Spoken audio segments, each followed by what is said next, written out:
प्यारे बच्चों, आज हम इस सबक का दूसरा हिस्सा पढ़ेंगे। चुगली खाने वाला यानी चुगलखोर। जब चुगलखोर ने ये जान लिया कि किसान उसकी बातों में आ गया तो उसे उठकर किसान के सालों के पास पहुंच गया। यानी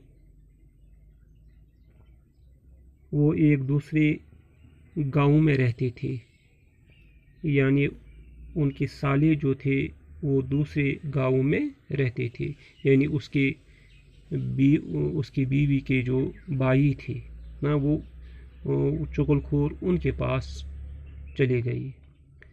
वो एक दूसरे गांव में रहते थे। चुगलखोर ने उन्हें बताया कि तुम यहाँ मज़े कर रही हो और तुम्हारा बहनोई तुम्हारी बहन को रोज़ाना बड़ी बेदर्दी से मारता है। यानी इस चुगलखोर ने उनको भी अपनी जाल में फंसाया। उन्होंने हैरान होकर कहा कि हमारी बहन ने तो कभी नहीं बताया। चुगलखोर ने कहा, वो बेचारी शर्म के मारे तुम्हें कुछ नहीं बताती। उन्होंने कहा, हम तुम्हारी बात पर कैसे यकीन कर लें। चुगलखोर फौरन बोल पड़ा, अगर तुम अपनी आंखों से देखना चाहो तो कल दोपहर को खेतों में आकर देख लेना।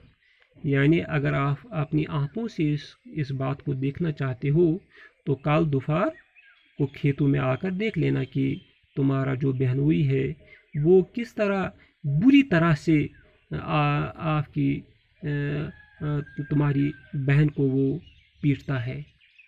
वो ये बात सुनकर लाल बबूका हो गई, यानी वो गुस्से से लाल हो गई, सुर्ख हो गई। उनको बहुत गुस्सा आया। उन्होंने चुगलखोर से कहा कि कल हम खेत में छुप कर ये सब कुछ अपनी आंखों से देखेंगे। यानी वो भी आमादा हो गई। चुगलखोर वहाँ से रुखसत होकर सीधा किसान के भाइयों के पास पहुंचा। चुगलखोर तो अपना काम कर रहा था, अब वो किसान के भाइयों के पास पहुंचा। चुगलखोर उनसे कहने लगा कि तुम अच्छे माँ जाए हो, यानी तुम सगे भाई हो। तुम्हारा भाई हर चौथे रोज अपनी बीवी के भाइयों से पिटता है। क्या तुमको ये खबर नहीं है कि तुम्हारा जो सगा भाई है वो हर चौथे दिन अपनी बीवी के भाइयों से पिटता है और तुम्हें इसकी कोई खबर नहीं। किसान के भाई गुस्से से तिल मिला उठे, यानी वो बेचैन हो गए। क्या ऐसा हो सकता है? चुगलखोर ने यकीन दिलाने की खातिर उनसे भी कहा कि कल दोपहर को खेतों में आकर देख लेना। अब कल दोपहर ये तमाशा लगेगा। दूसरे दिन किसान की बीवी खाना लेकर खेतों में गई। रोटी रखकर वो किसान के पास ही बैठ गई। किसान बड़े गौर से उसकी हरकतों देखने लगा, क्योंकि वो बड़ा मोहतात था। उसको पहले से मालूम था कि उसकी बीवी जो है वो पागल हो गई है, वो लोगों को काटती है।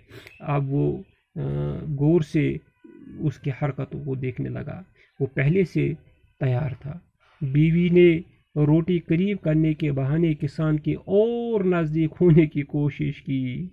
अब किसान को यकीन आने लगा कि दाल में कुछ काला है। इस पर किसान ज़रा पीछे खिसक गया।